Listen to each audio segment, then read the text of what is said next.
बिस्मिल्लाहिर्रहमानिर्रहीम। हम बात कर रहे हैं जिगर के कैंसर की, लीवर कैंसर या हेपेटोसेलुलर कार्सिनोमा, इसको हेपाटोमा भी कहते हैं। तो ये ऐसे अल्फाज हैं जो आपकी जिगर की एक ख़ास किस्म की रसोली, जिनको हम जनरली कैंसर कहते हैं, कि उस रसोली के नाम है। तो जिगर के अंदर जब कैंसर बन जाता है तो तब हम क्या कर सकते हैं। तो आम पहले ये कि बनता क्यों है, ज़्यादातर लोगों में जो हमारे इलाके में हो रहा है वो इसलिए हो रहा है, या पाकिस्तान में ज़्यादातर इसलिए हो रहा है कि लोगों को जरकान होता है। जरकान की वजह से काला जरकान लंबे अरसे तक रहता है, जिगर को डैमेज करता रहता है और जिगर भी कमज़ोर हो जाता है और उसके अंदर कुछ दाना रसोली भी बन जाती है। कुछ दाने ऐसे भी होते हैं जो कैंसर के नहीं होते, वो हमें ख़ास टेस्ट करने के बाद या सीटी स्कैन करने के बाद पता चलता है कि ये जो एक रसोली जिगर पे या दाना दिखाई दे रहा है, ये कैंसर है या ये आम दाना है। तो अगर तो ये कैंसर है तो इसके मुख्तलिफ तरीके इलाजात हैं, अवेलेबल हैं, और ख़ास तौर पे उन लोगों के लिए जो टाइम से प्रेजेंट करते हैं, बीमारी टाइम पे पकड़ी जाती है किसी भी वजह से, वो अपना टेस्ट या अल्ट्रासाउंड करवाते हैं, उनको पता चल जाता है कि एक दाना या रसोली शुरू में बन चुका हुआ है, अभी उसका छोटा साइज़ छोटा है, तो छोटे साइज़ का है, या एक या दो है या तीन है, इससे ज़्यादा नहीं है, तो उसके लिए मुख्तलिफ़ किस्म के इलाज मौजूद हैं। नंबर वन तो यह है कि हम उस कैंसर को जो जिगर के अंदर है उसको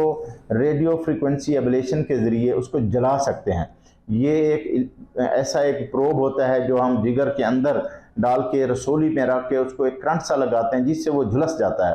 तो इसको रेडियो फ्रीक्वेंसी एब्लेशन कहते हैं। इससे कैंसर का वो एक हिस्सा जल जाता है। लेकिन ये साफ ज़रा तभी कामयाब होगा कि अगर आपका बाकी मादा जिगर इतना है कि वो आपका पूरा काम, जिस्म का बोझ जो है उसको बर्दाश्त कर सके और आपके बॉडी फंक्शन को संभाल सके। लेकिन आपका जिगर अगर बिल्कुल ख़त्म हो गया और उसके एक हिस्से को आपने जला भी दिया है तो यकीनन फिर जिगर फेल हो जाएगा। दूसरे नंबर पे एक तरीका यह है कि हम उस रसोली को जो उसकी सप्लाई जा रही है, जो उसकी एक किस्म की शह रग है, या जो उसकी जो एक ब्लड सप्लाई है, हम उसको बंद कर सकते हैं ताकि वो भूखा मर जाएगा, नेक्रोज हो जाएगा, उसको ब्लड नहीं पहुंचेगा, उसको उसके बढ़ने के लिए, ज़िंदा रहने के लिए कैलोरीज नहीं पहुंचेगी, सर्कुलेशन उसकी बंद हो जाएगी और वो उधर ही ख़त्म हो जाएगा और वो एरिया डेड हो जाएगा। ये एक तरीका है जिसको हम एम्बोलाइजेशन कहते हैं। इसमें हम दवाई भी शामिल करके टेस्ट कर सकते हैं। फिर ये है कि अगर ये दोनों पॉसिबल नहीं है तो हम ये भी कर सकते हैं कि अगर जिगर का बाकी हिस्सा जो है, जो मेन पोर्शन जिगर का है, वो इतना अच्छा काम कर रहा है कि हम ये कैंसर वाले हिस्से को, जिगर के एक हिस्से को काट के बिल्कुल वेस्ट कर देते हैं, बाहर फेंक देते हैं, तो बाकी मादा जिगर के अंदर इतनी जान हो कि वो आपका बॉडी फंक्शन को संभाल सके, फेल ना हो जाए, तो ये भी हम कर सकते हैं। इसको रिसेक्शन कहते हैं। तो रेडियो फ्रीक्वेंसी एब्लेशन, टेस्ट, या तीसरे नंबर पर रिसेक्शन, ये ऐसी चीज़ें हैं जो आपके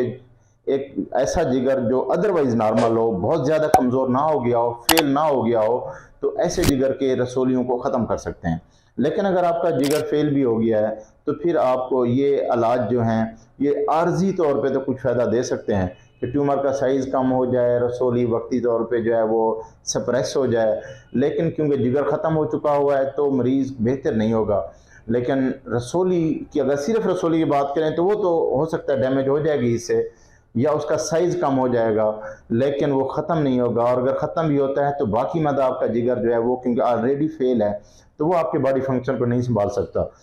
तो इसका इस्तेमाल तो सिर्फ उसी सूरत में फ़ायदेमंद हो सकता है कि अगर आप लीवर ट्रांसप्लांट कराने लगे हैं और ट्यूमर का साइज़ इतना बड़ा है कि आपका जो सर्जन है, ऑपरेशन करने वाला जो आपका डॉक्टर है, वो कहता है कि ट्यूमर बहुत बड़ा है और इसको हम नहीं निकाल सकेंगे, इसको निकाल भी लेंगे तो भी रिकरेंस हो जाएगा, दोबारा नए जिगर में भी ये मसला आ सकता है, ये डर और खौफ हो, तो फिर इस रसोली को छोटा करने के लिए तो ये कुछ ये इलाज काबिल अमल हैं, वरना ये फ़ायदा नहीं दे सकते। तो ऐसे मरीज जिनका जिगर फेल हो गया है वो इन तीनों चीज़ों से दूर रहें, उन्होंने अपना लीवर ट्रांसप्लांट कराना है। अगेन लीवर ट्रांसप्लांट कराने के लिए भी एक ख़ास क्राइटेरियाज़ हैं, मुख्तलिफ क्राइटेरियाज़ हैं, जो अमेरिकन हैं, जापानीज़ हैं, यूरोपियंस हैं, चाइनीज़ हैं, मुख्तलिफ उन्होंने एक प्लान बनाए हुए हैं या एक क्राइटेरियाज बनाए हुए हैं कि इस पैरामीटर के अंदर अगर आपकी रसोली आती है तो आप ट्रांसप्लांट कर दें और आपको कामयाबी मिलेगी, और अगर इस क्राइटेरिया से बीमारी बढ़ गई हुई है तो आप ट्रांसप्लांट ना करें क्योंकि उसके खातिर खा नतायज नहीं मिलेंगे। तो अगर आपके लीवर में कैंसर भी है, जिगर फेल भी हो गया है, मिसाल के तौर पर जिगर की वजह से पानी आ गया है, बेहोशी आना शुरू हो गई है, खून की उल्टियाँ आना शुरू हो गई हैं, या रंग पीला होना शुरू हो गया है, या इसके अलावा कुछ और ऐसे अवामिल आ गए हैं कि जिसकी वजह से आपको डॉक्टर अपना बताता है, आपका डॉक्टर आपको बताता है कि आपका जिगर फेल हो गया है, तो फिर ट्रांसप्लांट ही एक ऑप्शन बचता है, जिससे आप क्योर हो सकते हैं, मुकम्मल सेहतयाब हो सकते हैं। अदरवाइज़ बीमारी को कुछ कंट्रोल तो किया जा सकता है, मुकम्मल तौर पे इस बीमारी का ख़ात्मा मुमकिन नहीं है। तो लिवर कैंसर के साथ अगर आपका जिगर फेल हो गया है तो ट्रांसप्लांट फिर भी हो सकता है। लेकिन अगर लिवर कैंसर के साथ आपका जो मरीज़ है वो इतना कमज़ोर हो गया है कि वो अपना अपना ख्याल भी नहीं रख सकता, उठ बैठ नहीं सकता, इतनी कमज़ोरी आ गई है, तो फिर आपको ट्रांसप्लांट करने वाले डॉक्टर भी रिफ्यूज़ कर देंगे और कराने का फ़ायदा भी नहीं होगा। Thank you so much.